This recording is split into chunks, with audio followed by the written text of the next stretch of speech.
കശുവണ്ടി തൊഴിലാളികളുടെയും ചെമ്മീൻ മുതലാളിമാരുടെയും ഒക്കെ നാടാണ് കൊല്ലം. പൊതുവെ കൊല്ലത്ത് ഒരു പറച്ചിലുണ്ട്, ചവറ മുതൽ ചവറ വരെയുള്ള പാർട്ടിയാണ് RSP എന്ന്. എന്നാൽ കൊല്ലം പാർലമെൻറ്റ് മണ്ഡലത്തിൻ്റെ കൂടുതൽ കാലവും വിജയിച്ചിട്ടുള്ളത് RSP എന്ന ഇത്തിരി കുഞ്ഞൻ പാർട്ടിയാണ്. ശ്രീകണ്ഠൻ നായരും NK പ്രേമചന്ദ്രനുമൊക്കെ ഈ ഗണത്തിൽ പെടുന്നവരാണ്. കേരളത്തെ ഒരു ഏകാധിപത്യ അമേരിക്കൻ മോഡൽ ഭരണകൂടമാക്കണമെന്ന് നിരന്തരം ആവശ്യപ്പെട്ടുകൊണ്ടിരുന്ന സർ CP-യുടെ മൂക്ക് വെട്ടിയ KCS മണിയുടെ പാർട്ടിയാണ് RSP. കൊല്ലം പാർലമെൻറ്റ് മണ്ഡലം കൂടുതൽ കാലവും ഇടതുപക്ഷത്തോട് ചേർന്നാണ് സഞ്ചരിച്ചിട്ടുള്ളത്.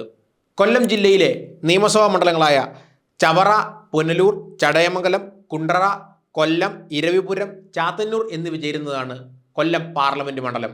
2014 മുതൽ ഈ മണ്ഡലം രാഷ്ട്രീയമായി വലതുപക്ഷത്തിനൊപ്പമാണ്.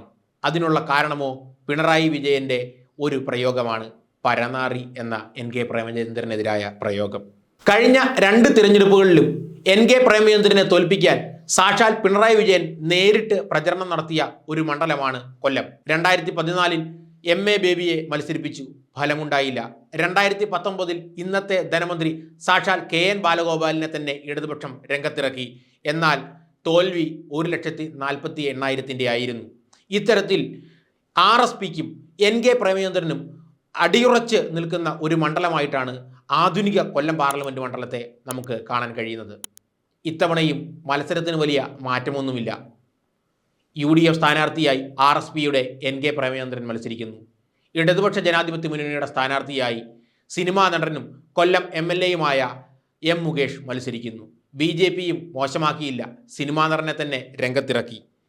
സിനിമാ നടനായ K കൃഷ്ണകുമാറാണ് BJPക്കായി തീപ്പൊരി പോരാട്ടം നടത്താൻ കൊല്ലത്ത് എത്തിച്ചേർന്നിട്ടുള്ളത്. കൊല്ലം പാർലമെൻറ്റ് മണ്ഡലത്തെ സംബന്ധിച്ചിടത്തോളം ഇവിടെ നിരവധിയായിട്ടുള്ള വികസന പ്രശ്നങ്ങൾ ഇന്നും നിലനിൽക്കുന്നുണ്ട്.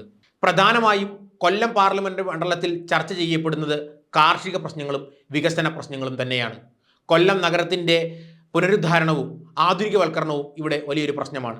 അതിന് പരിഹാരം എന്നോണമാണ് NK പ്രേമചന്ദ്രൻ ബൈപ്പാസുകൾ നിരവധി കൊണ്ടുവന്നത്.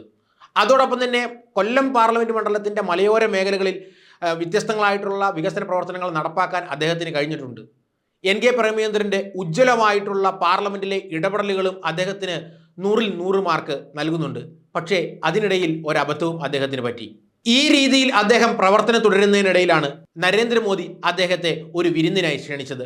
അത് അദ്ദേഹത്തിൻ്റെ രാഷ്ട്രീയ ജീവിതത്തിലെ വലിയൊരു കളങ്കമായി ഇന്ന് തീർന്നിരിക്കുകയാണ്.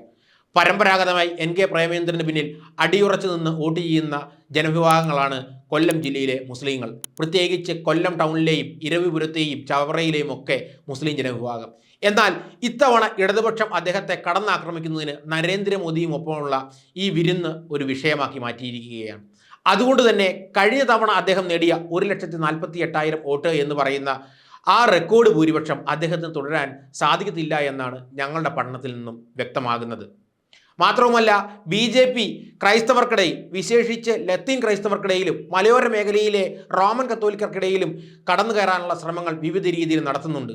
അതുകൊണ്ട് തന്നെയാണ് അവർ K കൃഷ്ണകുമാറിനെ സ്ഥാനാർത്ഥിയായി മത്സരിപ്പിച്ചിരിക്കുന്നത്. നിലവിലെ MP ആയ NK പ്രേമചന്ദ്രനെതിരായി കടുത്ത രാഷ്ട്രീയ ആരോപണങ്ങളാണ് ഉയർത്തുന്നത്. എങ്കിലും അദ്ദേഹത്തിൻ്റെ ആദർശ രാഷ്ട്രീയവും ഉജ്ജ്വലമായ പാർലമെൻറ്റിലെ പ്രവർത്തനവുമൊക്കെയാണ് അദ്ദേഹത്തിന് കൈക്കരുത്തായി മാറുന്നത്. ഇടതുപക്ഷത്തെ സംബന്ധിച്ചിടത്തോളം M മുകേഷ് ഒരു നല്ല സ്ഥാനാർത്ഥിയാണ്. എങ്കിലും അദ്ദേഹത്തെക്കാൾ മികച്ച സ്ഥാനാർത്ഥിയെ അവർക്ക് മത്സരിപ്പിക്കാമായിരുന്നു എന്നാണ് ഞങ്ങളുടെ പഠനങ്ങളിൽ നിന്ന് തെളിയുന്നത്. കൊട്ടാരക്കരയുടെ മുൻ MLA ആയിട്ടുള്ള ഐഷ പോറ്റി ആയിരുന്നെങ്കിൽ ചിലപ്പോൾ കൊല്ലം പാർലമെൻറ്റ് മണ്ഡലത്തിൻ്റെ ജനവിധി തന്നെ മറ്റൊന്നാകുമായിരുന്നു. BJPയെ സംബന്ധിച്ചിടത്തോളം ഏറ്റവും നല്ല സ്ഥാനാർത്ഥിയെയാണ് അവർ മത്സരിപ്പിച്ചിരിക്കുന്നത്. അതുകൊണ്ട് തന്നെ 2 ലക്ഷം വോട്ട് അവിടെ അവർ നേടിയാൽ അത്ഭുതപ്പെടാനില്ല എന്ന് വേണം പറയാൻ. ഇത്തവണ തൻ്റെ റെക്കോർഡ് ഭൂരിപക്ഷമായ 1,48,000 മറികടക്കാൻ NK പ്രേമചന്ദ്രന് സാധിക്കില്ല എന്നാണ് ഞങ്ങളുടെ പഠനങ്ങളിൽ നിന്ന് മനസ്സിലാകുന്നത്.